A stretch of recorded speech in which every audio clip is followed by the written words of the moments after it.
Olá, bom dia a todos, bom dia Rio Grande do Sul, 11 horas e 34 minutos. Hoje é sexta-feira, dia 24 de abril, o dia do chimarrão e também do churrasco. Veja agora os destaques de hoje. Operação policial hoje de manhã em Porto Alegre. Presos acusados de participarem de tiroteio que matou uma criança na Conceição.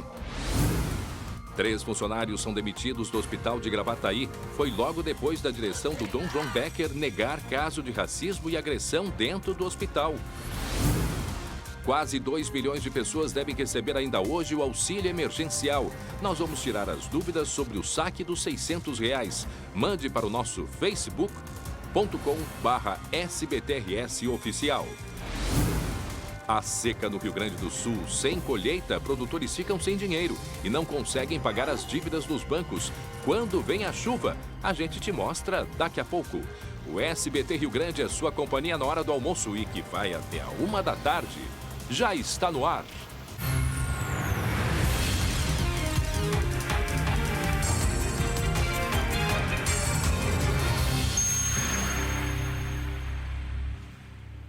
Muito bem, vamos imediatamente falar de uma grande operação que aconteceu hoje de manhã na Vila Conceição, aqui em Porto Alegre. 3 suspeitos foram presos por envolvimento num tiroteio. Tiroteio que provocou a morte de uma criança. O colega Lucas Abate tem todos os detalhes desta operação, né, Lucas? Bom dia. Bom dia, André. Bom dia a todos. A Polícia Civil fez essa grande operação hoje pela manhã, resultou na prisão de 3 pessoas suspeitas de envolvimento nesse ataque a tiros que deixou 2 casais feridos e também provocou a morte de uma criança, um menino de apenas 1 ano de idade, o Emanuel Alessandro Costa dos Santos. Esse crime que aconteceu em fevereiro deste ano na Vila Maria da Conceição. A motivação do crime, André, a vingança pela morte de um traficante, do traficante Colete, que foi assassinado já há alguns anos, lá em 2017, e desde então, grupos rivais que tentam controlar a Vila Maria da Conceição estão envolvidos em vários confrontos. E dessa vez, esse ataque que aconteceu no dia 2 de fevereiro foi um ataque aleatório, André. Essas vítimas, pessoas atingidas e a criança, nada tinham a ver com a história dos confrontos. Segundo o bebê de apenas 1 ano, o Emanuel. Segundo o delegado Guilherme Gerhard, que fez essa investigação, esses criminosos foram até a Vila Maria da Conceição, até a Paulino Azurenha, com o objetivo de atacar um alvo específico, um alvo preferencial. Mas a ordem, André, é que se esse alvo não fosse encontrado, a ordem era atacar qualquer pessoa que estivesse na rua. E, infelizmente, esse bebê foi vítima. Eles que estavam na calçada, não foi assim, Lucas? Me parece que eles estavam na saída de um beco, não foi?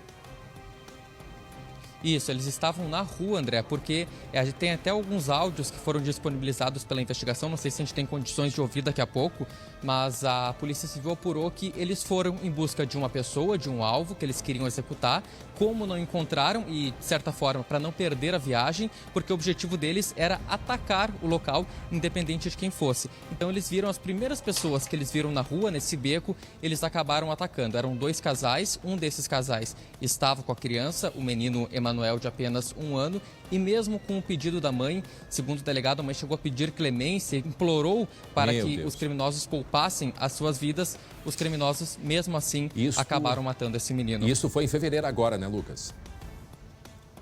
Foi em fevereiro agora, André. A gente tem os áudios que foram disponibilizados pela Polícia Civil que mostram essa ordem, que algumas, inclusive, partiram de dentro do presídio. Deus não tem nada a ver com isso. Mas, se é o capiroto que tá pedindo, me larga saciando essa sede aí.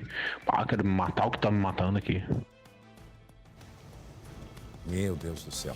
Esse, André, é um áudio aí, um pedido de vingança que foi feito de um dos envolvidos. Esse que fala no áudio é o principal suspeito nessa investigação e que foi preso, é um dos 3 presos, e ele dizendo que tinha um sentimento de vingança pela morte do Colete que aconteceu ainda em 2017. Ainda conforme o delegado, além de executar pessoas, sequestrar e executar pessoas na Vila Maria da Conceição, eles ainda usavam esses ataques para roubar drogas e armas da quadrilha rival. Então, um contexto da guerra do tráfico que resultou na morte de uma criança inocente e 4 pessoas que nada tinham a ver com essa história. Então, esses que foram presos hoje, eles estavam aonde, Lucas? E qual era a participação deles diretamente nesse crime?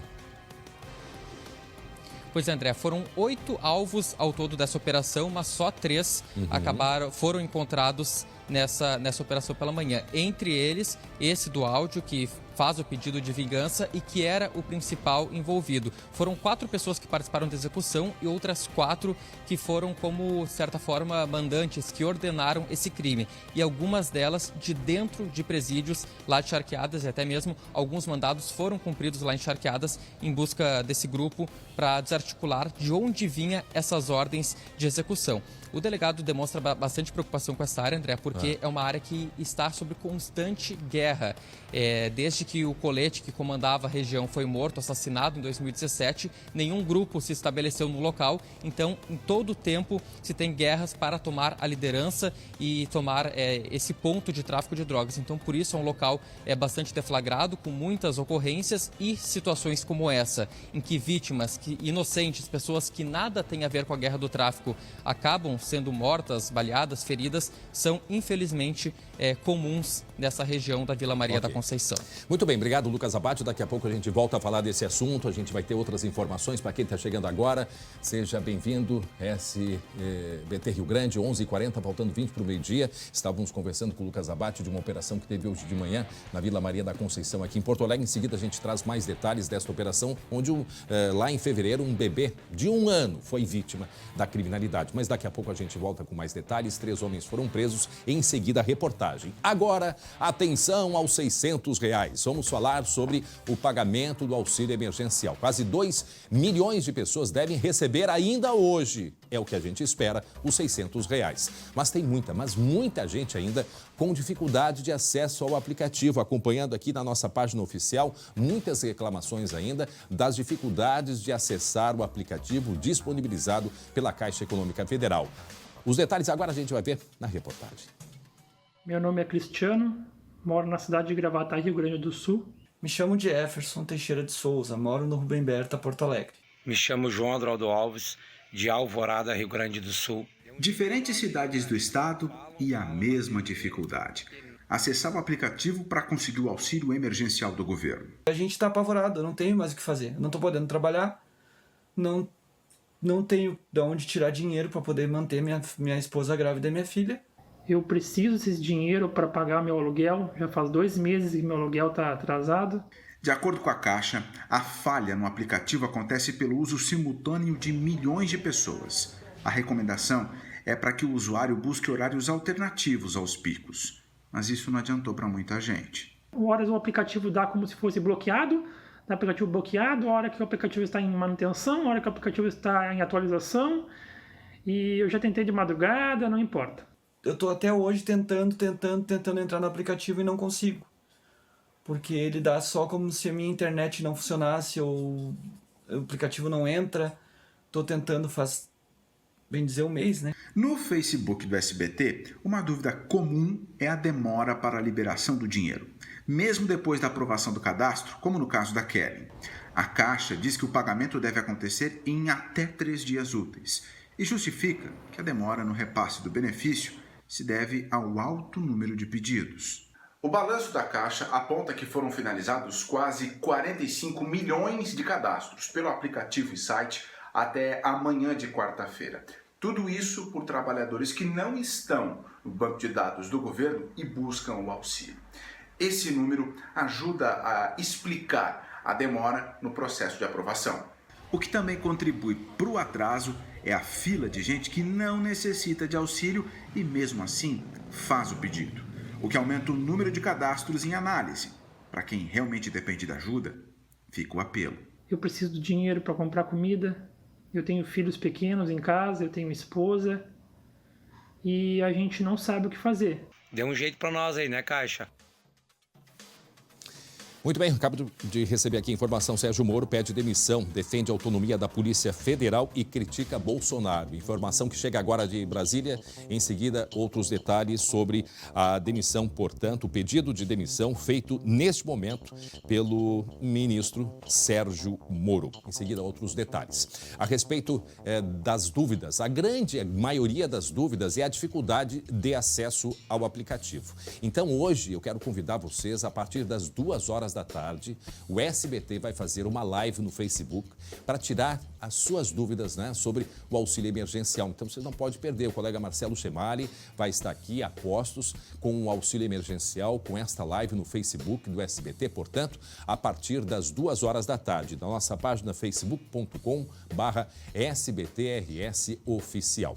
Então, lembrando, mais uma vez, que a Caixa Econômica Federal, né, o que o governo alega? Uma grande procura, um volume muito grande de pessoas. Esse aplicativo ele foi feito de uma maneira, de fato, muito rápida. Então, agora estão sendo feitos alguns ajustes para que a população possa ter acesso, principalmente, ao aplicativo O Caixa Tem, que é o aplicativo que vai poder se fazer, então, o acesso à troca, não é? Mesmo a troca de valores recebidos. E isto, lembrando, só acessa o Caixa Tem quem não tem uma conta em banco, porque na opção, né, no preenchimento do cadastro, aquelas pessoas do Bolsa Família, essas pessoas todas já têm conta, isso já cai automaticamente. Tá?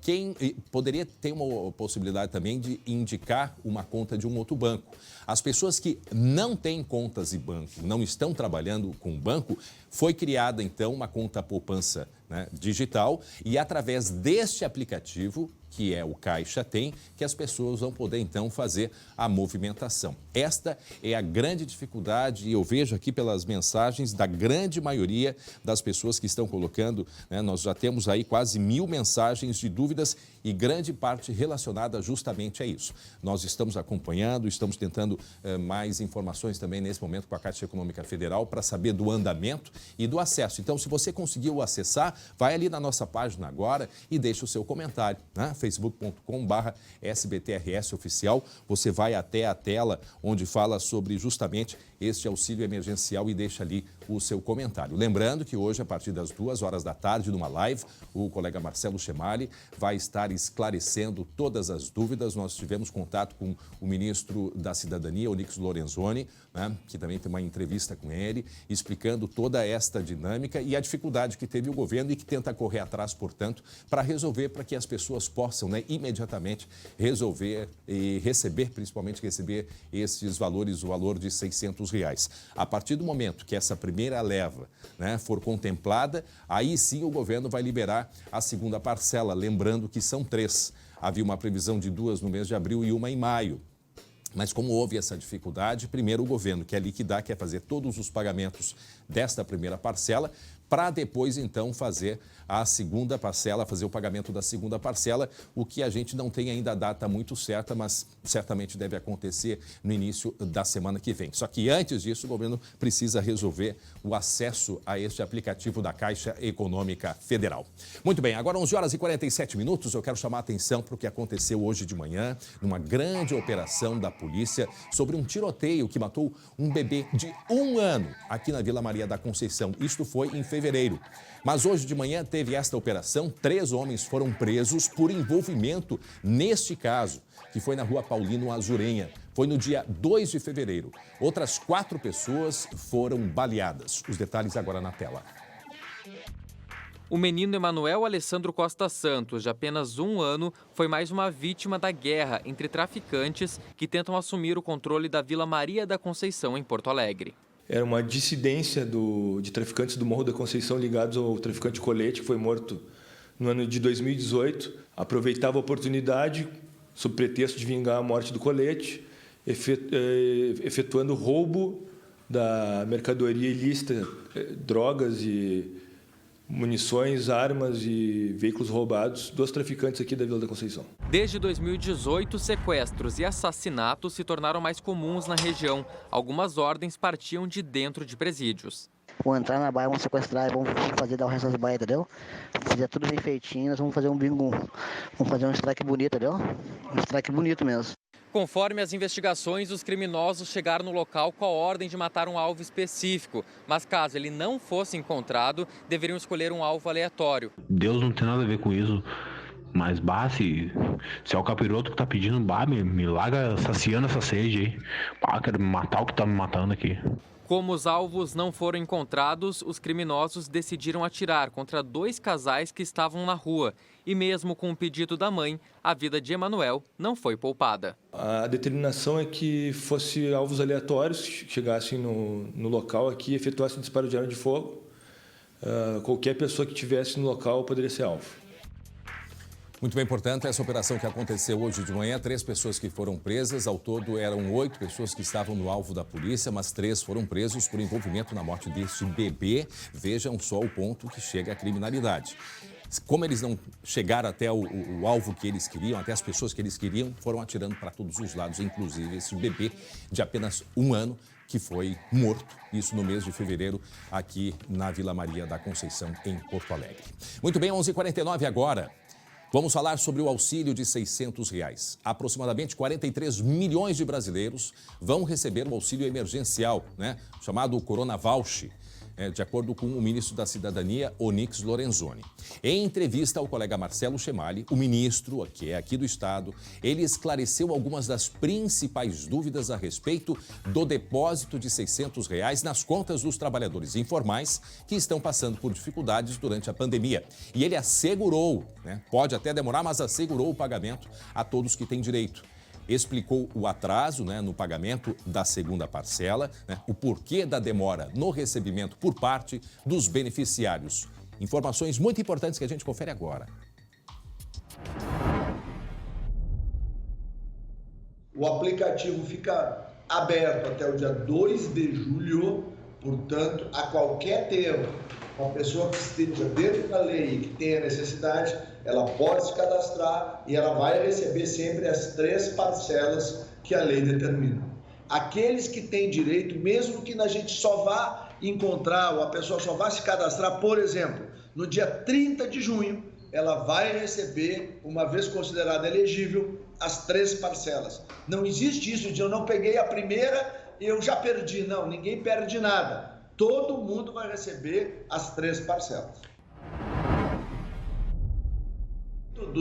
Do primeiro grupo de 32 milhões de pessoas que nós avaliamos lá na DataPrev, depois aqui no Ministério da Cidadania, nós temos mais ou menos 12 milhões de pessoas que elas estavam incompletas, ou o CPF da esposa ou do filho ou da filha ou estava errado, ou trocaram o número, ou o nome não bate com o que está no cadastro. Às vezes tem inclusive erros de grafia que precisam ser corrigidos. Nós chegamos a ter 13 milhões de CPFs que tinham problemas em virtude das questões eleitorais, que nós superamos. Então, há uma nova versão, há uma atualização do aplicativo. Aqueles que ainda não foram considerados elegíveis, por favor, baixem a nova versão do aplicativo e refaçam o seu cadastramento. Isso é possível, porque isso vai permitir que as falhas cometidas no preenchimento original sejam resolvidas. Isso é muito importante que as pessoas atentem para esse fato. Nós fizemos um grande esforço para tentar antecipar, ainda estamos trabalhando para isso, mas o volume de pessoas que nós encontramos, ele foi muito maior do que estava previsto. Então eu não tenho mais dinheiro, então antes de fazer qualquer pagamento adicional ou fazer antecipação, eu preciso ter o crédito aqui dentro do Ministério para fazer a transferência para cumprir a lei de responsabilidade fiscal e a lei orçamentária. E é por isso que a gente fez um break que não permitiu que a gente fizesse a antecipação como a gente tinha pensado. A gente queria, mais rapidamente, poder ajudar as pessoas, mas nós não podemos descumprir a lei. Pedir que os prefeitos de todo o Rio Grande do Sul protejam os seus idosos, mas lembrem que eles precisam fazer com que as cidades voltem a funcionar, que é para proteger o futuro dos seus cidadãos e das cidadãs. Ou seja, a gente não pode esquecer, como gestor público, que fome, miséria e desemprego matam tanto quanto o Covid, ou mais. Portanto, o equilíbrio que o presidente Bolsonaro propõe, na minha opinião, deve ser um bom caminho seguido pelos prefeitos e prefeitas do Rio Grande do Sul também. Bom, o ministro fez alguns esclarecimentos, portanto, né, dessa carga, desse volume. São cerca de 46 milhões de pessoas que se candidataram, não é, a receber esse auxílio de R$600. Porque tem muita gente que está tentando acessar esse aplicativo Caixa Tem sem necessidade. Porque quem recebe, por exemplo, o Bolsa Família, não precisa acessar este aplicativo. Ele pode ir direto no no aplicativo da Caixa Econômica Federal. Isso é um esclarecimento que faz a própria Caixa Econômica, ou mesmo quem recebe o Bolsa Família. Então é importante ficar atento. Outra questão, erros, né, no preenchimento, na hora de preencher ou na hora de refazer a solicitação. É importante que se tenha muito cuidado. Qualquer letra, qualquer número que esteja em divergência, há dificuldade, o cidadão não vai receber e aí vai ter que repetir o processo. Nós vamos continuar falando sobre esse assunto, sim, aqui no SBT Rio Grande. E hoje, às 14h, vai ter uma live no Facebook com o colega Marcelo Chemali, esclarecendo as dúvidas, que grande parte delas é a dificuldade de acesso, né, ao aplicativo. A gente continua falando sobre isso daqui a pouco, porque agora a informação que vem de Brasília, Gabilerina, o ministro Sérgio Moro pediu demissão. Isso mesmo, o André Hart estava acompanhando agora o final aqui da coletiva que ele promoveu lá em Brasília, pedindo a demissão dele, dando uma série de justificativas, fazendo um resumo, André. Ele disse que não aceitaria que o Ministério da Justiça tivesse interferências políticas, porque o combinado, segundo o que ele disse, com o presidente Jair Bolsonaro, seria que o Moro tivesse condições de indicar nomes para tanto a Polícia Federal como até mesmo para as delegacias dos estados, nomes baseados na questão técnica e não da interferência política, e que isso vinha acontecendo. Por isso, então, tudo começou ontem à tarde com a possibilidade da exoneração do diretor do Comando-Geral da Polícia Federal, o Maurício Valeixo. Já começou um grande constrangimento durante toda a tarde de ontem. Segundo o Sérgio Moro, ele não teria sido avisado sobre essa possibilidade. Saiu num decreto ontem à noite a possibilidade e a exoneração do chefe do Comando da Polícia Federal. E isso deixou ele bastante descontente. Segundo ele, nem mesmo um telefonema ele havia recebido do presidente Jair Bolsonaro, ou até mesmo de outra autoridade, avisando sobre essa situação. Isso deixou Moro bastante descontente.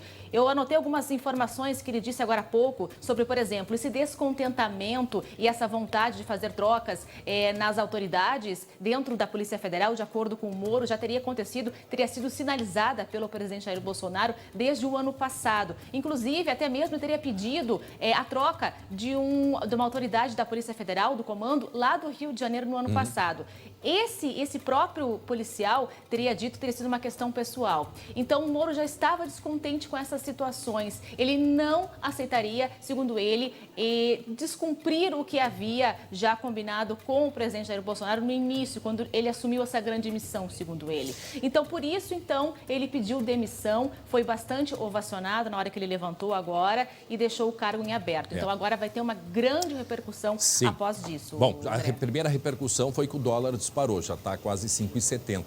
O ministro Sérgio Moro, a grande questão que fica agora, primeiro, para onde ele vai e o que ele vai fazer? Ele falou rapidamente que agora, depois de 23 anos, falou palavras dele, que teria abandonado a magistratura depois de 23 anos para poder assumir esse grande compromisso. Sim. E que agora, neste momento, ele ia descansar um pouco. Foi essas informações que ele deu neste exato momento, que depois, mais tarde, procuraria emprego. Foi isso que ele disse agora. Ele também disse, André, eu achei uma frase muito forte, ele disse que ficou descontente porque o acordo que ele teria com o Bolsonaro é que ele teria carta branca, mas que isso não vinha ocorrendo e que isso também era uma motivação que fez ele pensar em pedir essa demissão. E que agora o final disso teria sido essa exoneração desse cargo técnico, que seria indicação dele, que era do comando da Polícia Federal, Maurício Valeixo. E que veio de surpresa, porque o que nós sabemos que ontem teve um encontro do ministro Moro com o presidente Bolsonaro e ficou acertado, né, pelo menos, que não teria essa demissão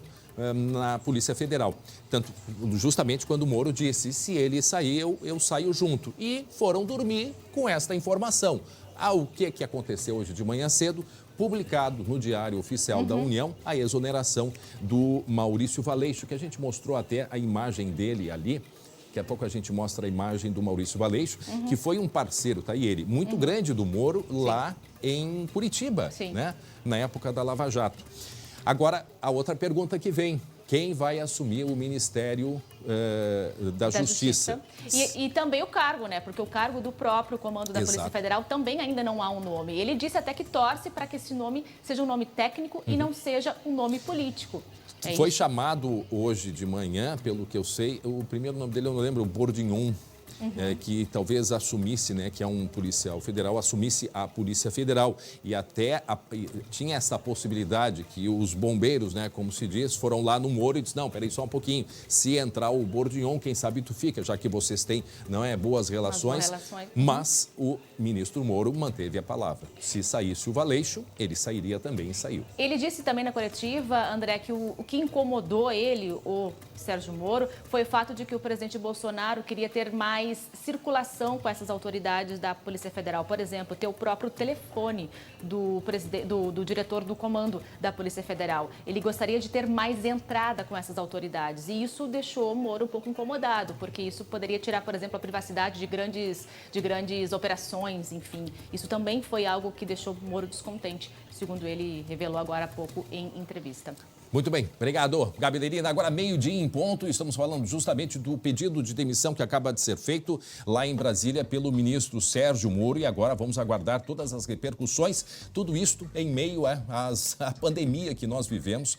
Quer dizer, sobre Brasília, uma pressão muito grande e as consequências também, porque certamente boa parte, né, do Ministério da Justiça deve sofrer alterações a partir de agora, mesmo a Polícia Federal assumindo aí um novo gestor, então vamos ter um dia bastante agitado lá em Brasília. E nós temos muitas informações, agora são meio-dia em ponto, nós vamos até a 13h, né, trazendo informações, vamos falar sobre o coronavírus, ainda as informações e atualização dos números aqui no Rio Grande do Sul. Nós vamos falar sobre 3 demissões que aconteceram no Hospital Dom João Becker aqui em Gravataí. Lembra que nós falamos no início da semana de um senhor, de um idoso, que foi acusado, tá aí a imagem desse senhor quando foi no dia seguinte fazer exame de corpo de delito, ele teria, né, até a informação que se tem, teria sido acusado de ter roubado um telefone celular.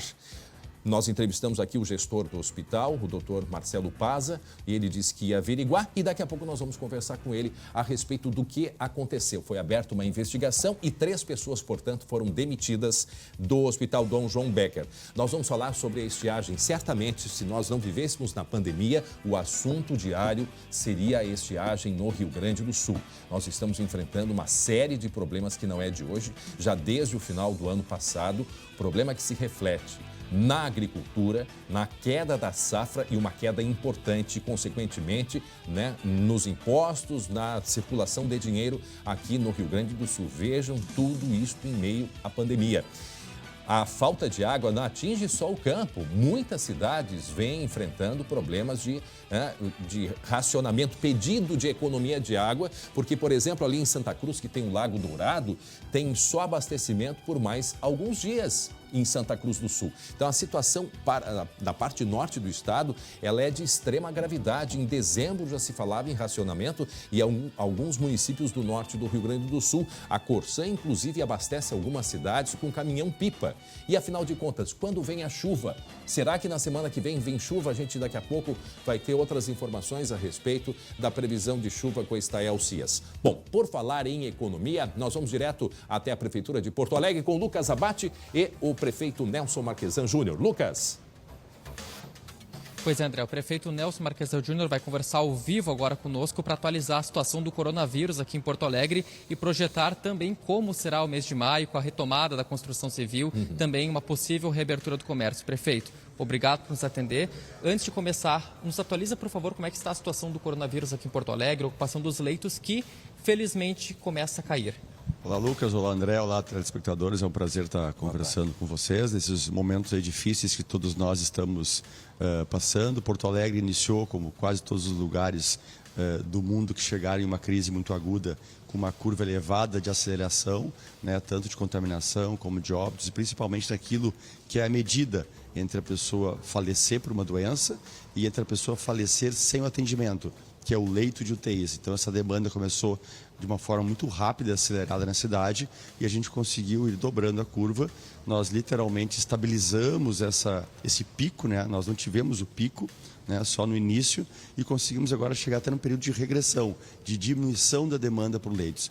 E isso nos permite, então, pensar um pouco para o futuro em autorizações, liberações das atividades econômicas, que é uma situação muito angustiante de não deixar as pessoas trabalharem e as empresas produzirem e gerarem emprego. Então, a gente iniciou a autorização da construção civil já ontem, e entre hoje e segunda-feira deve sair a autorização para o setor industrial, colocando aí algumas exigências de higiene, de criação de hábitos nos funcionários, por vários motivos. Primeiro, pelos valores de percentuais que esses setores representam na mão de obra, nos trabalhadores, e segundo, pelo salário, né? São funcionários que têm um salário um pouco menor que a média e, portanto, a gente precisa fazer que o recurso chegue nas periferias para evitar uma inevitável crise econômica e, principalmente, uma inevitável crise social que essa crise mundial vai gerar em todo o mundo. Prefeito, a gente sabe que tem uma pressão muito grande também pela reabertura do comércio. O que está sendo projetado para maio, já com o distanciamento controlado que foi anunciado pelo governo estadual? A construção civil é uma liberação controlada, a gente consegue de alguma forma visualizar, né, as repercussões e administrar isso. Ela representa 4% da mão de obra, a indústria representa 5%, já o comércio representa mais de 15%, quase 20% da mão de obra formal, fora o movimento todo que ele gera na sociedade. Então, o comércio é uma atividade muito importante, porque é ele que vai desaguar, né, vai buscar na indústria os produtos e vai levar até as pessoas. Mas isso vai ter que ser com muito mais cuidado, com um prazo que eu não posso fornecer, porque nós não sabemos, né? Isso depende muito das consequências. Cada decisão que a gente toma, certa ou errada, ela surte seus efeitos visíveis 15 dias, em 15 dias mais ou menos. Então, se a decisão for muito errada, os efeitos são muito grandes e eu não consigo reverter em 15 dias. Então, a gente vai aos poucos liberando algumas atividades cujos efeitos não são tão grandes e que, se forem decisões equivocadas, eles podem ser revertidos de forma mais fácil daqui a 15 ou 20 dias. André, o prefeito Nelson Marquesa também está na escuta aí do estúdio. Se tiver alguma pergunta, pode fazer diretamente a ele. Sim, tem. Várias perguntas, prefeito. Boa tarde. Prefeito, com relação o governo do estado já sinalizou para maio aí o distanciamento controlado, que até é uma própria orientação da Organização Mundial da Saúde. A pergunta que eu faço, assim, aqui para Porto Alegre especificamente, como é que o senhor está encaminhando isso? Por exemplo, aí a gente já entra na questão das escolas, a questão das creches, que agora também o senhor enfrenta esse problema com as creches aí que foram fechadas. Há uma manifestação muito grande, inclusive, de funcionários que foram demitidos. Então, agora para a gente vislumbrando maio, como ficam as escolas? Mesmo o comércio, o senhor acha que maio consegue já começar a abrir? É importante corrigir informações que são soltas aí, como fake news, né, por mais intenção político-partidária do que por qualquer outro motivo. Nas creches municipais não houve nenhuma demissão, nenhum governo deu tantos repasses e aumentou tantos valores repassados por acreditar na desestatização. Quem não acredita é que agora está fazendo movimentos político-partidários, André. Então, as nossas creches estão muito bem em relação a todo o seu passado. Nunca estiveram. Estão fechadas por causa do coronavírus. Mas a sua remuneração, sua viabilidade econômica e financeira sempre foi e será garantida pelo governo municipal. Qualquer outra manifestação fora disso, ela é político-partidária, mal informada ou mal intencionada. E as conveniadas, em relação a isso. As conveniadas, essas também? Perdão? As conveniadas. As creches conveniadas. Sim, especificamente a essas conveniadas, que são serviço público não estatal. É esta crença que a gente tem. Este governo tem uma crença muito clara, André. Serviço público não estatal para educação, para saúde, para a área social, ao contrário daqueles que agora estão aí bancando os defensores desse setor. Enfim, mas para a gente passar isso, responder a tua pergunta objetiva sobre o futuro. Porto Alegre tem algumas questões diferentes. Por ser a capital, ela tem um aeroporto internacional. Só de São Paulo, que é o epicentro hoje no Brasil, que é para onde chegavam as pessoas contaminadas, chegavam 10 mil pessoas por dia, historicamente, antes da crise, né? Então, há 1 mês, 2 meses atrás, nós tínhamos 10 mil pessoas desembarcando em Porto Alegre de São Paulo. Nós temos uma rodoviária interestadual e internacional em Porto Alegre. Então, e o aeroporto nosso é internacional. Nós temos um transporte coletivo aqui que movimenta em torno de 400 mil pessoas por dia, em 800 mil viagens, passageiros. Então, tem as suas peculiaridades que tem que ser analisado de forma diferente, sempre em convergência com o governo estadual e com o Ministério da Saúde. A nossa ideia aqui é sempre construir e com muito cuidado. A construção civil, por exemplo, ela tem uma mão de obra majoritariamente masculina, o que, em tese, facilita que as crianças fiquem em casa com as mães. Talvez a indústria também. O comércio já tem que ser feita uma outra análise, né, André? Então, o comércio até o dia 15 não deve abrir até o dia 15 de maio, é isso? Não, nós temos aí um decreto que vale até o dia 30, nós tivemos reuniões, nós estamos tendo 3 reuniões diárias por videoconferência, com 20, 25 representantes de cada setor, desde setores religiosos até escolares, até empresariais, com a indústria, construção civil, comércio, bares e restaurantes, hotéis, todo dia, muitas reuniões, e nós vamos conversando e junto com a equipe da saúde, construindo. Hoje, o prazo é até dia 30 e a gente vai analisando diariamente essas notícias para que a gente possa. 30 desse mês, né? Agora abriu, a vigência do decreto. Só para deixar claro. Sim, ok. Isso, bom, aí tem a questão das escolas, prefeito, mesmo das escolas infantis. O que se prevê aí para as escolas também da rede municipal? Abertura, né? É impossível a gente ter uma liberação da economia em grande volume sem ter as escolas abertas. Por isso que isso não é uma decisão baseada em um número, em um dado, né? São múltiplos fatores que vão construindo. Por isso que as decisões são muito difíceis, são muito tensas, tem muitos fatores, a chance de errar ela é gigante. Nós não temos a pretensão de acertar tudo, né? Nós gostaríamos, mas a gente sabe que a gente está errando, mas eu posso garantir aqui a ti e a todos os telespectadores, nós estamos errando com todas as informações lógicas e racionais atualizadas no que acontece no mundo inteiro e principalmente no que acontece na nossa cidade. Antes de passar para o Lucas, tá, Lucas, para tu continuar, eu só fazer mais uma pergunta. O senhor falou do aeroporto e, pelo que eu tenho acompanhado, o aeroporto Salgado Filho só tem voos praticamente para São Paulo, né? Campinas e Guarulhos. Acho que são, pelo menos agora, 5 ou 6 voos diários. Se tem um controle dessa chegada de pessoas, prefeito, que estão vindo, porque o São Paulo é o epicentro. É um volume muito grande, né, André?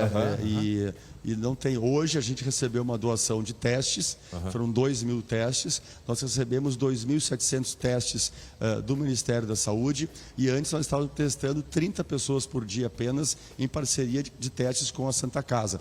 Porto Alegre deverá chegar, André, em 1 ou 2 semanas a níveis aí que serão referência mundial de percentual da população testada, o que é muito bom, porque hoje a nossa grande referência é o número de UTIs utilizadas por pessoas com coronavírus. Em breve, o número de testados vai ganhar uma relevância maior, porque nós teremos mais testes, né? Hoje há uma subtestagem, portanto, o número de testados positivamente não é uma grande referência. Lucas, pode seguir? André, acho até interessante a gente abordar com o prefeito a questão do transporte público, tanto na questão da saúde, que ontem foi editado aquele decreto obrigando o uso de máscaras, só que a gente viu que a adesão acabou não sendo tão grande. Existe alguma possibilidade, prefeito, de além de obrigar, impedir que essas pessoas entrem no ônibus sem máscara, assim como foi adotado em Canoas? Veja bem, André, nós temos, e Lucas, nós temos países do mundo que existem pena de morte no seu Código Penal. E mesmo assim as pessoas continuam cometendo crimes. Então não será somente as orientações jurídicas do governo, dos governos, que irão nos prevenir do coronavírus. Se a gente não tiver uma conscientização, uma educação, uma cultura diferente da população, a gente não vai atingir os resultados necessários. Então a gente determinou o uso de máscaras nos ônibus. É evidente que de um dia para o outro as pessoas não vão começar a cumprir, nem a gente está fazendo uma briga por causa disso, né? Mas isso nos permite colocar mais pessoas dentro dos ônibus, porque tem essa proteção, e a gente deixa menos pessoas na parada esperando. Então a ideia é isso, poder dar mais conforto e mais segurança para as pessoas. E em algum momento o ônibus não vai mais abrir a porta para aquela pessoa que não estiver com máscara. Mas não é essa a intenção. A intenção é sempre conscientizar, porque para sempre o vírus vai ficar aqui. Isso que eu ia dizer. Os nossos hábitos de higiene tem que ser para sempre, né? A gente tem que mudar os nossos hábitos de usar álcool gel, de lavar mais a mão, de proteger os mais idosos. Não botar no rosto. Esse ano inteiro. Isso, não botar a mão no rosto. Os nossos hábitos, André e Lucas, vão ter que mudar de uma forma muito intensa esse ano. Não será por decreto apenas que a gente combate o coronavírus, né? Será pelos hábitos de cada um de nós de nos proteger e de proteger a quem a gente ama. É isso aí. E ainda dentro do transporte público, prefeito, é a questão também da saúde financeira das empresas. A gente sabe que muitas estão enfrentando os problemas. Já tinha uma discussão para aumento da passagem. O que se dá para se projetar com relação a isso? Excelente pergunta e atualizadíssima pergunta. A mobilidade urbana, o transporte coletivo está num processo de falência no mundo inteiro, né? No Brasil, bastante mais, em Porto Alegre também, porque nós gaúchos, né, André, e porto-alegrenses, não gostamos muito de mudanças. Então a gente manteve estruturas de transporte coletivo muito arcaicas. Nós temos uma despesa de pessoal acima da média brasileira. Nós obrigamos a ter cobrador, inclusive quando não se cobra passagem. Nós temos aqui uma gratuidade acima da média brasileira. E isso tudo torna a nossa passagem, se não a mais cara, uma das mais caras do Brasil. Então, o nosso sistema de transporte coletivo já vinha falindo, porque é impossível o mais pobre viabilizar sozinho o transporte coletivo. Há de ter outras formas de viabilizar isso. E nós chegamos nesse processo a uma diminuição de uma média de 65% dos usuários. Então, o transporte coletivo, por ter uma regulamentação arcaica em Porto Alegre, já vinha numa falência maior que o Brasil e que o mundo. E agora ele chegou num processo falimentar definitivo. Ou o porto-alegrense, principalmente nós aqui da estrutura jurídica, conseguimos, junto com o Ministério Público, o Tribunal de Contas, Câmara de Vereadores, reestruturar de forma imediata o transporte coletivo, ou a gente não vai conseguir mais ter o transporte para os mais pobres, para os mais vulneráveis e para quem mora nas periferias mais afastadas. Precisa de uma reestruturação imediata e, com certeza, Lucas, essa pauta será que pauta em muitas outras entrevistas aqui, porque a situação financeira deste setor ela é catastrófica. Tá certo, então, muito obrigado, prefeito Nelson Marquesan Júnior, atualizando todas as informações de Porto Alegre referente ao coronavírus, André. Tá certo, obrigado, Lucas. Obrigado, prefeito Nelson Marquesan Júnior. Agora, isso que o prefeito falou é uma coisa certa. O vírus, né, apesar dele ter um ciclo, né, de subida da curva e depois descida, ele...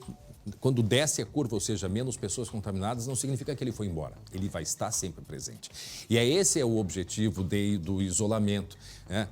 Das pessoas se cuidarem. Porque se a gente se cuidar, aplicar o álcool, limpar as mãos, né? Lavar bem as mãos. Eu sei que tudo isso, né, são mudanças muito radicais, mas elas são necessárias. O uso da máscara, por que é importante? Ele protege principalmente o outro. Se eu uso corretamente... e eu espirro, eu estou protegendo a pessoa que está próxima de mim. A gente já falou isso diversas vezes, mas as pessoas precisam se conscientizar disso. E, ao mesmo tempo, se eu estou usando a máscara e alguém espirra também, eu estou sendo protegido.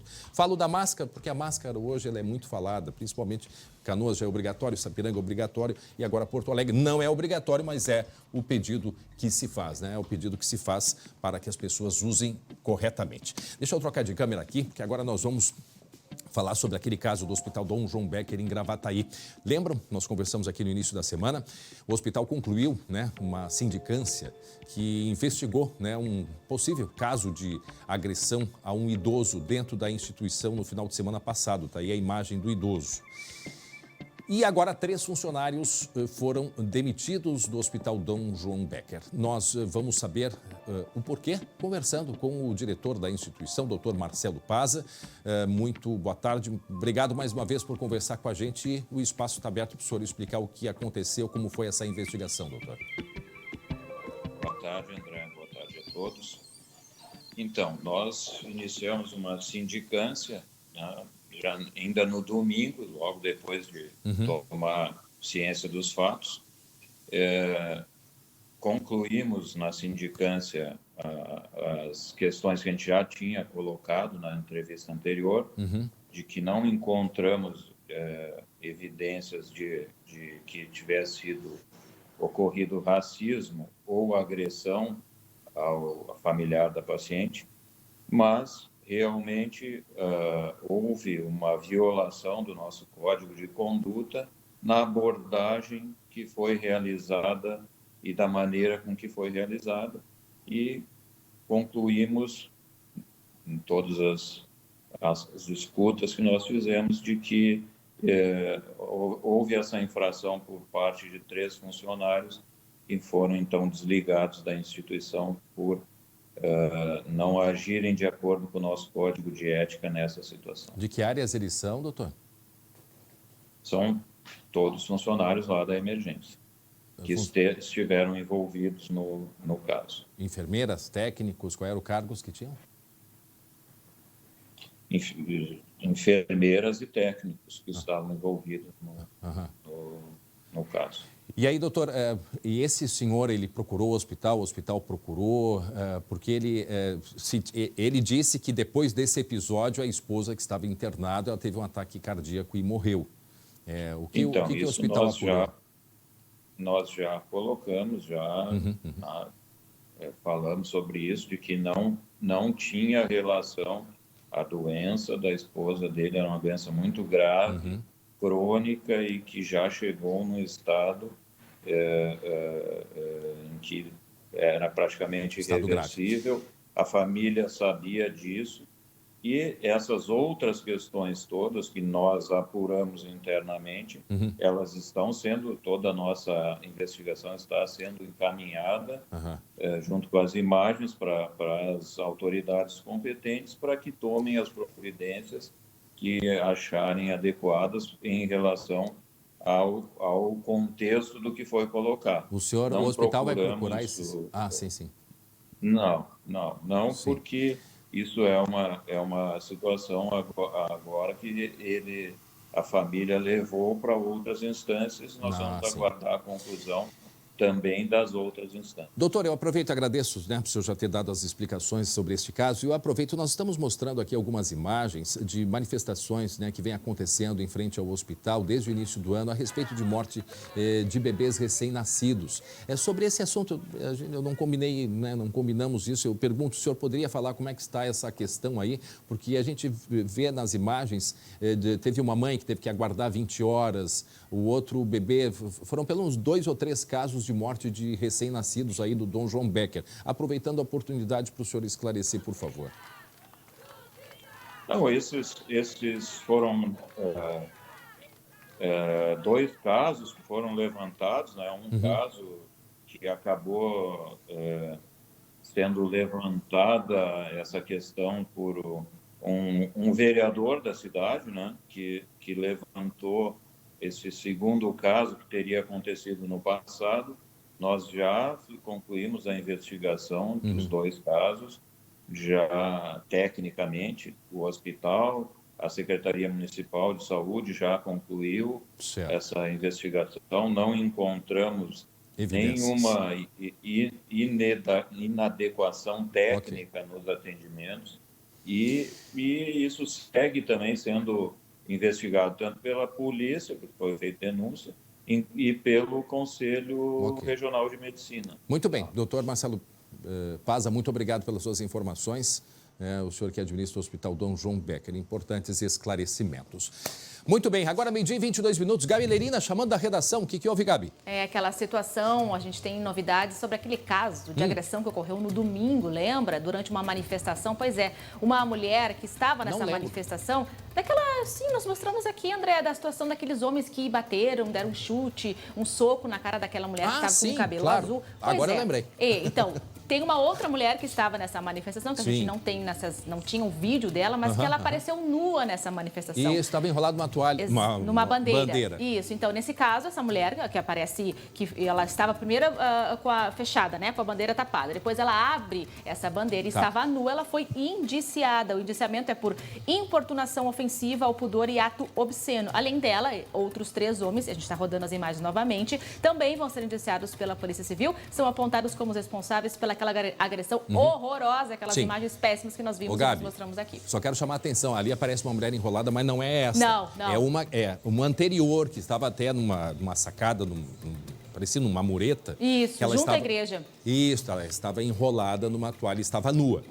Essa que a gente está mostrando não é esta pessoa. Isso. E teria começado aí, né, o constrangimento, a confusão teria... bate-boca iniciou o por causa bate-boca disso. começado por ali. É o que dizem, né? Pelo menos é o que está dizendo a polícia, né? Então, agora esse caso vai continuar sendo investigado. Então, e a novidade desse caso é o indiciamento desta mulher nua e daqueles homens que se envolveram nessa briga horrorosa que a gente já mostrou aí.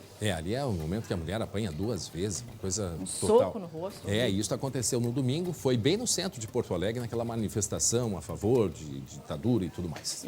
Isso, Gabi, obrigado. 12h24.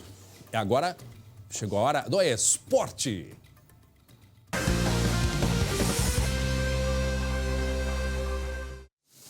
Hoje eu vou ter a satisfação e o prazer. Olha só aqui, ó. Nossa, que delícia. Folhado doce, biscoito doce. O Dia das Mães está se aproximando. E hoje nós queremos falar de um produto que é doce como o carinho de mãe.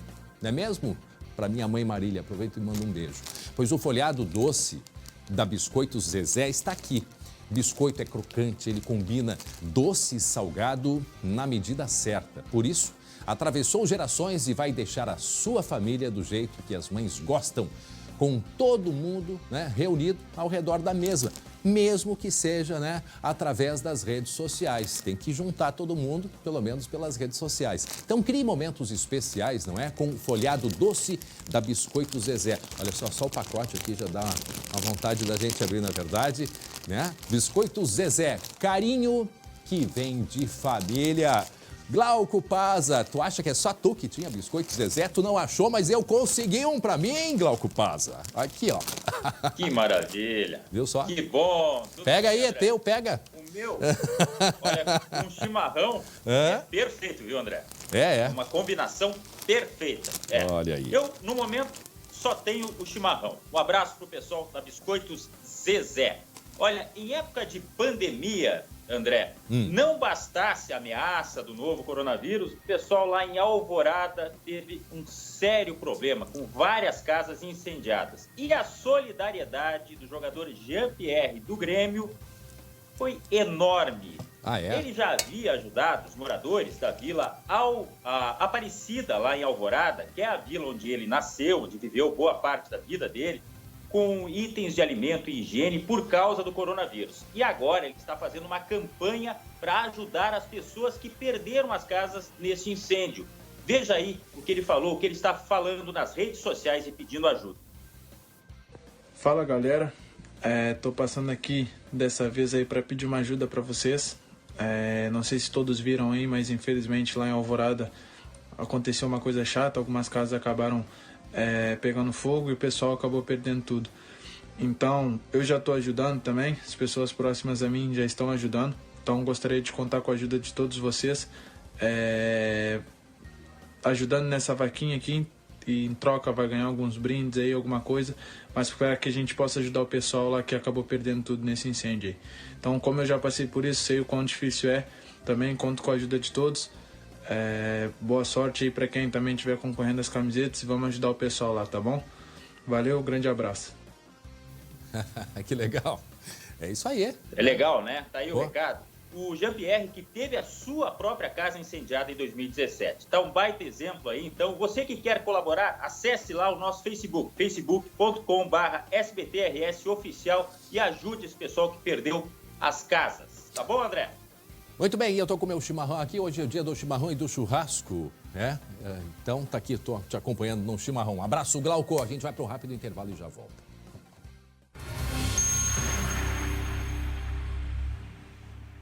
Muito bem, estamos de volta com a SBT Rio Grande, 12h31. Lembrando hoje um convite para vocês a partir das 2 da tarde. O colega Marcelo Chemali vai fazer uma transmissão ao vivo no Facebook, né, uma live, chamada live. Respondendo, né, tirando as dúvidas a respeito do auxílio emergencial de R$600. A gente tem, o Marcelo Chemali conversou, né, com o gaúcho Onyx Lorenzoni, né, o ministro da Cidadania, que deu uma série de explicações. É importante a gente deixar bem claro que as pessoas que têm direito, elas vão receber as 3 parcelas, O ministro pediu um pouquinho de paciência das pessoas aí, porque é um volume muito grande de pessoas que estão acessando o aplicativo Caixa Tem e muitas delas, e muitas vezes, elas não têm nem necessidade de acessar esse aplicativo. Esse aplicativo Caixa Tem é única e exclusivamente para quem não indicou ou não tem uma conta em banco. Para aquelas pessoas que recebem já benefícios do governo, elas já têm as contas e aí tu não precisa nem por esse aplicativo, tu vai direto pelo banking, pelo aplicativo da própria Caixa Federal, aí você acessa a sua conta. Então, sim, tem uma série, são 46 milhões de solicitações, ou seja, 46 milhões de brasileiros que estão pedindo, né, esse auxílio e por isso essa demora. A gente compreende, né, da necessidade, da dificuldade das pessoas. A reportagem a gente mostra ali, Marcelo Chemali e o próprio Jeremias Werneck fizeram, as pessoas precisando pagar aluguel, tem filho, tem mulher grávida, estão necessitando desse dinheiro, sim, nós entendemos. Mas em breve, e é um período curto, espaço de tempo aí, hoje cerca de 46 milhões de reais vão ser depositados, né, de acordo com a Caixa Econômica Federal.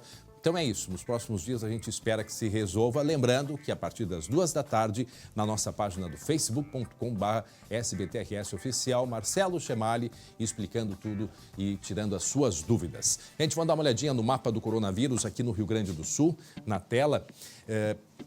Nós temos aqui, olha só as informações, são 1.061 casos que foram confirmados no estado, com 31 óbitos em 109 municípios. Tem algumas informações importantes aqui, mais à direita na tela, e que elas começaram a ser divulgadas essa semana. Então, olha só, situação dos pacientes. Estão vendo aqui à direita? Situação dos pacientes.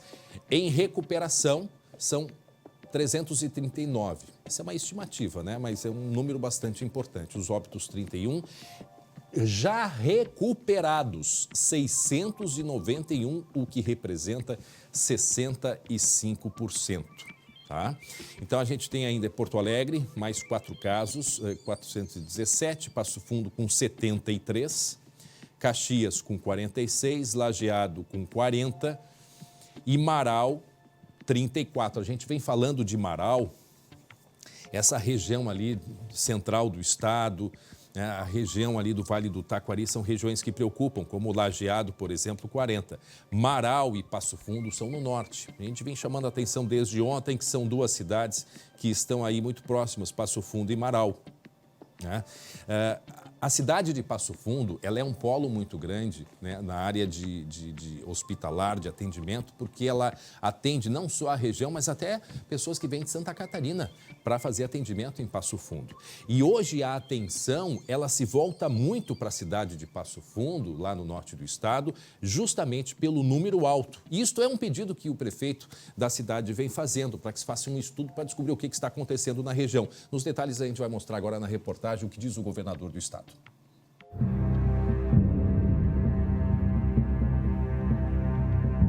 As particularidades desta região, né, de Passo Fundo, reforçam a necessidade de nós agirmos de acordo com as características da disseminação que lá se observam e também de acordo com a capacidade hospitalar de absorção, o que corrobora que o nosso novo modelo venha a ser um modelo do distanciamento controlado, que desde o início a gente olha para Passo Fundo de uma maneira especial e diferenciada. Quando nós, por exemplo, fizemos lá a colocação de 10 novos leitos de UTI, e nós já temos o recurso em conta, 1,4 milhão de reais, para pagar o custeio desses leitos de forma antecipada. Isso aí não deixa de ser uma resposta do governador do estado ao prefeito Luciano Azevedo lá de Passo Fundo, porque ontem o prefeito Luciano Azevedo já vinha, né, solicitando uma preocupação maior do governo do estado com a região de Passo Fundo. Não estou dizendo que ele está certo ou que está errado, estou apenas passando a informação. E o prefeito pedindo, inclusive, uma participação da própria Secretaria da Saúde. O que acontece na região? E isso é uma informação que a gente, de fato, precisaria olhar com mais atenção. O prefeito, a gente olhando, 73 casos, o prefeito de Passo Fundo alega que há muita subnotificação, ou seja, pessoas que elas estão com sintomas, mas não são sintomas graves e elas estão em casa. Ou seja, elas não são testadas. O que ele alega? Que a cidade de Passo Fundo está investindo e está fazendo um número maior de testes. Consequentemente, um número maior de pessoas, né, que aparecem tanto com o caso positivo quanto casos descartados. Eu não tenho como afirmar, a gente não tem como afirmar isso, porque nós não sabemos a proporção do quanto que as cidades elas estão fazendo testes. Mas, por isso, o governador falou a respeito disso de Passo Fundo, porque o prefeito de Passo Fundo também, o que ele alegou, representando, né, os prefeitos do interior? Ele disse que no interior não é como nas grandes cidades, que o prefeito não é cobrado como é cobrado no interior. Diz que cidades do interior, o prefeito vai no mercado, o prefeito vai no posto de gasolina, vai na agência bancária e está todo mundo ali em cima. Segundo o prefeito Luciano, ele queria que o governo do estado fosse mais taxativo, né? Que o decreto fosse mais rigoroso também com o interior do Rio Grande do Sul. Então é isso. É interessante a gente ver alguns municípios relaxando demais e alguns municípios querendo mais rigor. Vejam só, né, ficar no meio de toda essa discussão, principalmente quando a gente trata de vidas, né, de vidas. Então é isso, Passo Fundo com 73 casos, o governo do estado diz que está estudando na cidade de Marau, a informação que se tem, parece que é num frigorífico, não se sabe ainda ao certo, mas também está sendo investigado para ver o que houve, que dentro de um frigorífico houve uma grande transmissão, né, do coronavírus, do Covid-19. Muito bem, vamos mudar de assunto. Você que costuma usar cooler e levar para passeio, né? Preste atenção no que nós vamos mostrar agora. Porque um gelo estava sendo fabricado com amônia e água de poço artesiano. A Gabi Lerina tem outros detalhes, né, Gabi? Pois é, André Rara, já até vou pensar que vou fazer meu brinde de suco de laranja utilizando gelo hoje, né? Mas depois a gente fala sobre isso porque o assunto é muito sério. Olha só, essa foi uma ação conjunta entre o Ministério Público do Rio Grande do Sul, a Delegacia do Consumidor da Polícia Civil e a FEPAM, a Corsã e a Vigilância Sanitária Estadual e Municipal de Canoas, na região metropolitana. A empresa que produz a marca Gelo Rei teve as atividades suspensas devido ao vazamento de amônia, o que, segundo o Ministério Público, caracteriza como crime ambiental. Além disso, a produção era feita com, atenção, com água sem tratamento proveniente de um poço artesiano não autorizado. A fábrica estava com o fornecimento de água suspenso pela Corsã desde março do ano passado e continuava produzindo. Agora será expedida uma ordem pela Vigilância Sanitária Estadual para que as coordenadorias do órgão promovam a fiscalização e a apreensão do produto em todo o Rio Grande do Sul. A Promotoria de Justiça de Defesa do Consumidor faz um alerta às pessoas que tenham este gelo em casa. Não consumam o produto. A higiene é ainda mais importante nesta pandemia que nós estamos vivendo com a Covid. Além de tudo, a empresa não possuía análises na frequência exigida pela legislação, tinha más condições de higiene, falhas no controle de vetores e presença de pragas na área da produção. Nós entramos em contato com a empresa durante toda a manhã e agora há pouco, então, a empresa se manifestou, enviou uma nota para a nossa produção. Eu vou ler o que diz a empresa. Segundo a empresa, eles possuem todos os laudos técnicos e licenças legais. Também estão dizendo que existe um processo judicial contra a abastecedora de água Corsã. Desde março de 2019, parou de adquirir água diretamente da concessionária e desde então adquire a matéria-prima de outros distribuidores. Então esta é a justificativa desta empresa, a Gelo Rei, que fica em Canoas, na região metropolitana, e o caso está em investigação. Agora, gelo com amônia e água sem tratamento, de acordo com as informações do Ministério Público e da Polícia Civil. Realmente fica bem complicado, né, André? Fica. E agora, Gabi, a gente vai para uma outra informação de um casal que foi preso com 14 quilos de skunk, né? Isso. Foi aqui em Pelotas. A droga, ela é digamos assim, um genérico da maconha, né? É uma bomba explosiva tóxica que é 7, 8, 9, sei lá, 1000 vezes mais forte que a maconha, de acordo com informações dos policiais. E a droga estava acondicionada, escondida em compartimentos na área do estepe, como a gente viu ali no veículo, e também na parte interna do veículo. A Polícia Federal foi em conjunto com a Receita Federal que fez essa operação, acabaram prendendo em flagrante esse casal. Eles estavam rodando com esse logo, a gente vê com placas de Belo Horizonte na BR-116, quando foram aí flagrados pelos policiais. Na hora, então, os policiais desconfiaram, começaram a fazer uma averiguação no carro e acabaram descobrindo essa quantidade grande dessa droga, que é um skunk, é uma droga modificada geneticamente e tem um alto valor no mercado e, como eu disse, pode ser de 7 a quase 10 vezes mais forte que a maconha. E a principal investigação, o que eles alegam, o que eles acreditam, a polícia, é que essa droga seria vendida no Uruguai. Então, olha só que perigo, né, André? Porque lá tem uma liberação, né? Uma certa liberação, e aí então o pessoal tentou fazer mercado por lá. Obrigado, Gabi Lerina. E atenção, gente, olha só, o Rio Grande do Sul chegou ao momento mais crítico da falta de chuva, da estiagem, desde o início lá de dezembro.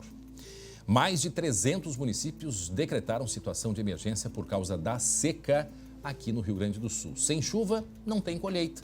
E os produtores ficam sem dinheiro e não conseguem pagar as dívidas nos bancos. Na tela, os detalhes. Sem chuva, a terra ficou assim, seca e rachada. Esta lavoura de milho em Santa Cruz do Sul mal se desenvolveu. Cada dia que passa, menos propriedades rurais têm água no interior. As cidades estão começando a sofrer pela falta de água agora e aí começam a se mexer, porque aí aperta para eles também. A Federação da Agricultura do Rio Grande do Sul estima uma quebra de safra de quase 50% nas lavouras de soja e milho.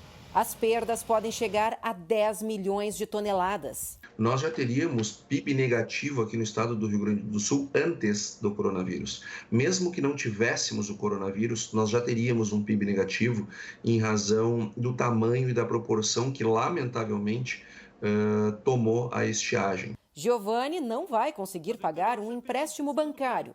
O agricultor pretende refinanciar um trator e implementos agrícolas. Municípios que decretaram situação de emergência, a gente vai no banco e faz direto lá. Mas o banco aqui teima em a gente ter que procurar a Emater para ela encaminhar um laudo para nós e nós voltar com o laudo para o banco e o banco analisar. O Banco Central publicou uma resolução no dia 9 de abril autorizando a renegociação de operações de crédito a produtores rurais atingidos pela seca. Mas agricultores reclamam que as agências ainda não estão fazendo o acordo. O Banco do Brasil, uma das maiores instituições do país em ofertas de crédito rural, informa que está concluindo a análise da resolução para definir os procedimentos. Nos próximos dias, já devem estar disponíveis nas agências as instruções para a prorrogação dos débitos. A Farsul orienta os produtores a agilizarem o processo e a protocolarem imediatamente o interesse pela renegociação. Fazer o pedido de renegociação ao banco, utilize, se quiser, o nosso próprio modelo, leve em 2 vias, traga uma via protocolada ou então envie para o banco através de uma carta registrada do correio, um AR, para que fique registrado que o produtor entrou com o processo. Enquanto isso, o campo acumula prejuízos e reclamações. Que ajuda eu não vi nenhuma ainda. Só confusão e coisas para atrapalhar o nosso dia a dia. Agricultura, braço forte dessa terra. Mas o dia que nós cruzássemos os braços, para tudo. A alimentação, nossa alimentação, né, grande parte vem justamente vem do campo, praticamente toda, né? Vem do campo. E tem um outro detalhe importante que a Luciane Coman me chama a atenção, né? Que, lembrando que se os produtores não conseguirem renegociar as dívidas, aí compromete a safra seguinte, que é a de inverno, o trigo, né? Ou seja, a situação ela é muito dramática aqui no Rio Grande do Sul. A gente vem enfrentando seca ainda antes de dezembro. Dezembro começou a ficar crítico, mas ali eu acho que por novembro já estava um problema bastante sério. E agora, nessa troca aí de estação, a gente ainda não tem assim a gente não vislumbra pelo menos uma grande quantidade de chuva pela frente. Vamos saber da previsão do tempo, gente? Será que a Estael Cias, ela tem notícias boas para falar para a gente sobre mais chuva? Então a gente vai falar agora sobre a previsão do tempo.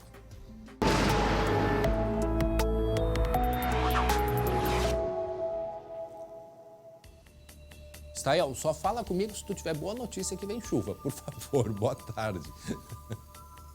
Boa tarde, André. Olha, falar de chuva eu até posso falar. Tá chovendo lá em região da Argentina. Até coloquei imagem satélite aqui, se aproximando do Uruguai. Inclusive, agora há pouco teve granizo forte na província de Buenos Aires.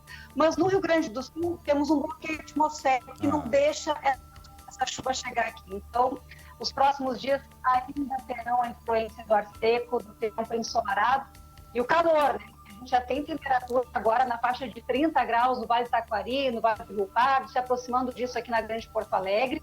E o calor combinado, essa longa sequência de meses com pouca chuva, traz risco também, traz risco de queimadas, de incêndios, como a gente tem verificado aí nos últimos dias no estado, e acaba agravando os efeitos da estiagem, da seca, pois temos o nível dos rios, arroios muito baixos em todo o estado, e o cenário realmente é alarmante, André.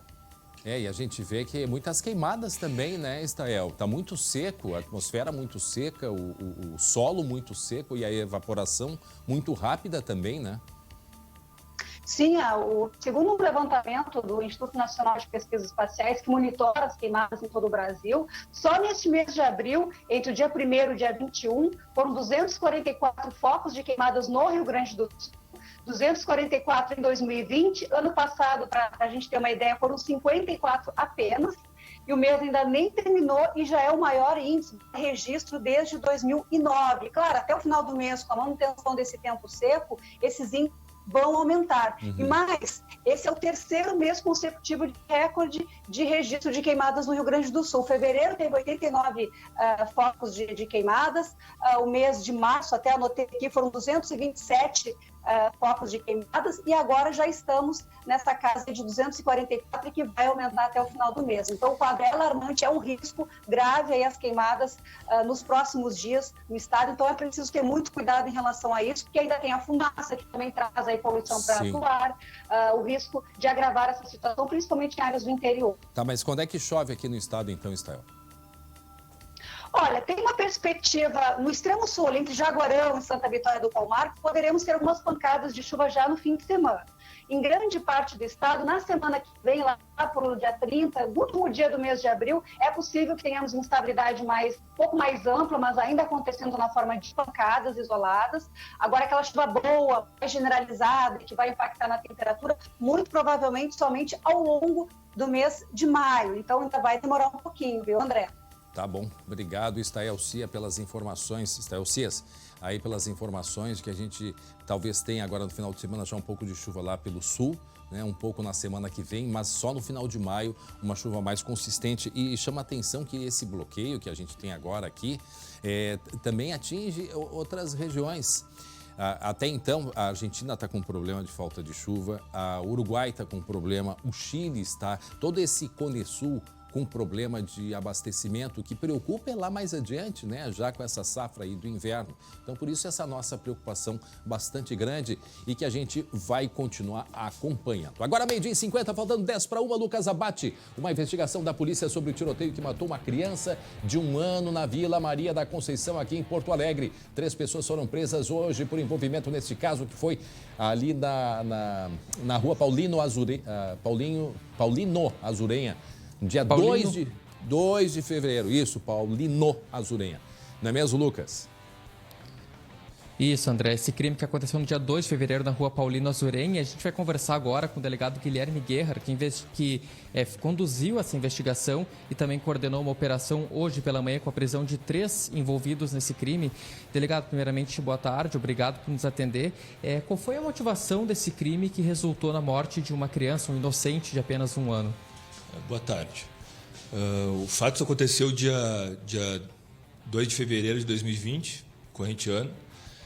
Conseguimos obter a confirmação de 4 executores que chegaram a bordo de um veículo ali na rua Paulino Azurenha e um dos indivíduos que estava a bordo do carro efetuou tiros a esmo, acabando por vitimar uma criança e 4 adultos.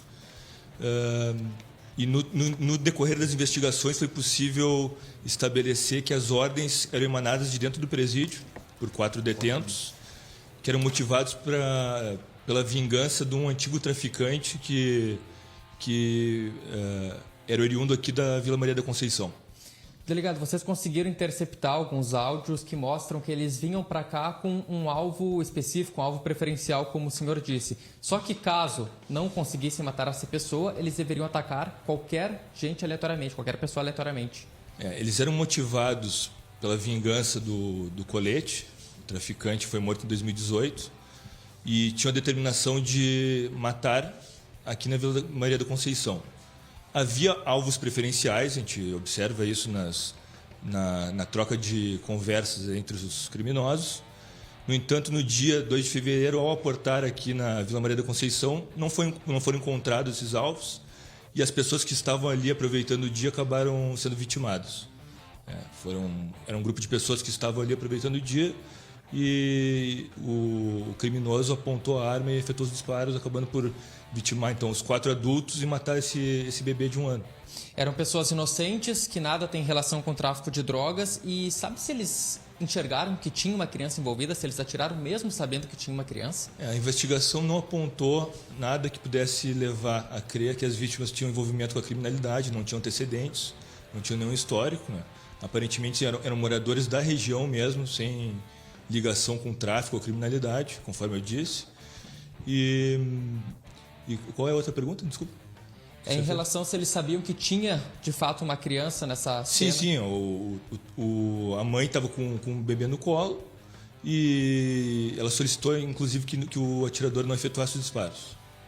Pois é, crime bastante cruel, André. A gente conversa aqui com o delegado Guilherme Guerra para atualizar as informações sobre essa operação. Eram 8 alvos iniciais, delegado, 3 foram presos temporariamente envolvidos nesse crime e já foram ouvidos aqui na delegacia. Na realidade, a investigação tem 14 investigados, né? São 14 suspeitos da prática de participar dessa organização criminosa. Solicitamos algumas prisões temporárias, foram deferidas 8 e na data de hoje a gente conseguiu prender 3. Agora a gente tem 30 dias para remeter o inquérito. Vamos fazer as análises de fundamentos e requisitos de prisões preventivas e, sendo adequado, a gente vai encaminhar ao judiciário. Tá certo, então. Muito obrigado, delegado Guilherme, atualizando, André, as informações sobre a morte do menino Emanuel, criança de 1 ano de idade, que foi mais uma vítima do tráfico de drogas, da guerra do tráfico de drogas aqui em Porto Alegre. Ele junto com os pais e também um outro casal que foram atingidos aí aleatoriamente em uma guerra entre 2 facções, que uma tinha o objetivo de vingar a morte do antigo comandante e acabou vitimando, na verdade, inocentes. Obrigado pelas informações, Lucas Abate. Deixa eu chamar agora a Gabi Lerina, porque o governador Eduardo Leite e o ministro da Defesa, Fernando Azevedo, acompanharam o envio de doações à região central aqui do estado, não é mesmo, Gabi? Isso, foi nessa quinta-feira, né? Foram 4 toneladas que foram arrecadadas e estavam estocadas na central de doações aqui do Rio Grande do Sul, que fica ali na Borges de Medeiros. Então, todas essas toneladas, essas 4 toneladas de alimentos que foram doadas por pessoas aqui, pela população gaúcha e também por entidades, foram enviadas direto para Santa Maria, na região central aqui do Rio Grande do Sul. Foram caminhões do Exército que fizeram essa viagem aí, com a viagem da solidariedade, digamos, né, André, levando todos esses alimentos lá para a região central aqui do Rio Grande do Sul e contou com o apoio do ministro e também do Eduardo Leite, governador. Região que sofre bastante, né? Região central do estado. Também tem toda o que nós falamos há pouco da seca, né, Gabi? Isso. E aí dificulta e por isso, então, a alimentação chegando até lá. Chega em boa hora, né, André? É verdade. Assim como a doação de roupas que a gente vai mostrar agora. 10 mil peças de roupas doadas pela Brigada Militar. A Brigada Militar não para, né? Não para. Além de nos proteger, os soldados estão aí fazendo distribuições. Isso foi em Sapucaia do Sul, né? Isso, a gente tinha mostrado esses dias, né, já uma ação da Brigada Militar de Alvorada. Agora, então, outra cidade da região metropolitana, em Sapucaia do Sul. Essa ação faz parte de um projeto chamado Corrente do Bem. Parte das roupas já foi entregue antes, mas ontem foi realizada a maior doação. Sabe quanto, André? 10 mil peças de roupas e também de 200 pares de sapatos que foram deixados na Secretaria de Desenvolvimento Social de Sapucaia do Sul.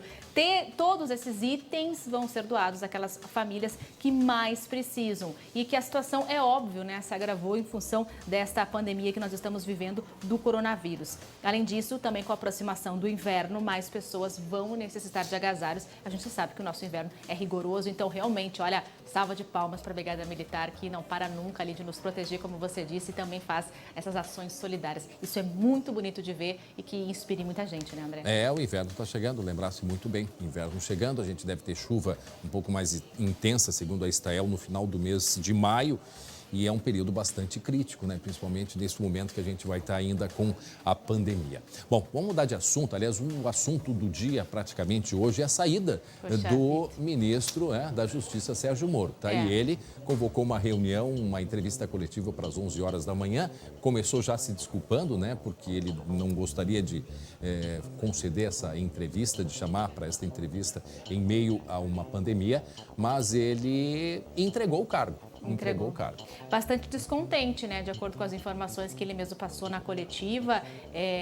André, a gente estava acompanhando, né? Toda essa situação começou ontem, já com a possibilidade sendo ventilada pela saída do comando da Polícia Federal lá em Brasília, Maurício Valeixo. Isso acabou se confirmando horas depois, através de uma exoneração que, de acordo com o próprio agora ex-ministro Sérgio Moro, o juiz Sérgio Moro, não teria sido avisado.